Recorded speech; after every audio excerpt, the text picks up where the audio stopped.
Hello, this is Dennis Gack of the National Brotherhood of Fathers' Rights once again.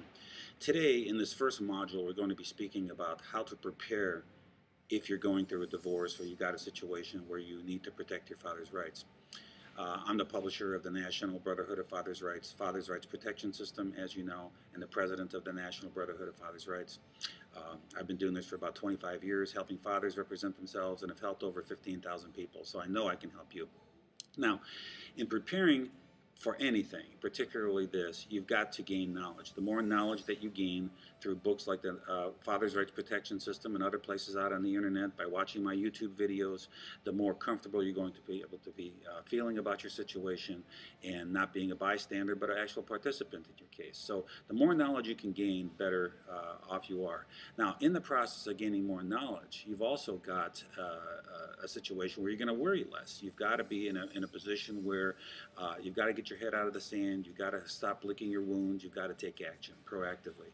And being a proactive participant in your case is the first and most important thing that you need to do. Now, if you've been served with papers, you have to respond, of course, but you have to turn it around, respond, and counter-petition or counter-motion. Turn it on offense. Remain on a great defense, which is an offense. Take the action to them. And you do that by preparation. Whether you have an attorney or not, you need to define in writing what you want, why you want it, and why it's best for everyone concerned, particularly the kids. If you're not clear about what you want, you can't possibly be successful. Now, once you're clear about what you want, you reduce it to writing. And when you reduce it to writing, this is an effective tool to give to your attorney so that he or she knows what you want exactly. And most importantly, we put this into something called a settlement demand letter, and we send it to the other side to hopefully effectuate a settlement. Now, it's kind of like fly fishing, okay? Most people don't go fishing, but you don't throw the lure in one time and pull it back in and say, geez, they're not biting. No bites, I'm going home. No, the same thing in a divorce or any other situation, paternity or whatever case you've got going. You keep throwing the settlement lure out there in the hopes that she'll bite on it. Now, what you've got to realize is that the dynamics in a case change from the beginning, middle, and end. Dynamics on her side change as well, so she may want to settle at one point further down the road than she may right now. Right now, I realize everything is very hostile, and she probably won't. You may even laugh at the thought of settlement at this point.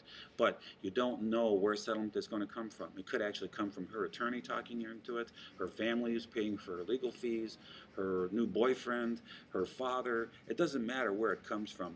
It's just that you've got to keep throwing the lure out there. So reduce things to writing, send it to the other side in the form of a settlement demand letter, and keep fighting your case as you go.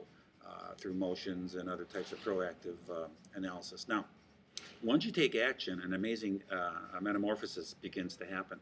You begin to be more empowered. I've actually had guys that turn dangerous in this situation. They actually like the process. So I'm not advocating that, but you basically have to put together a settlement demand letter, reduce it to writing, get it to your attorney, get it to the other side, see if you can effectuate a settlement and go from there. Again, the settlement demand letter outlines the background of the case. In other words, how you guys got to where you are right now. Okay, the issues, that's what you want specifically. Okay, then the argument, the background of why you want what you want and why it's best for everyone. Okay, so that's a basic synopsis of of what you need to do. The Father's Rights Protection System, which is the book that I've written a couple of years ago, is about 1,000 pages long. It has 200 pages in the book. And has about 850 pages and a CD-ROM at the back of the book, just like a textbook. Now, on this page, you will see a link to click on, a green link. It'll say find out more information. That will give you more information about the Father's Rights Protection System. If you click on that, go ahead and order, and we'll go from there.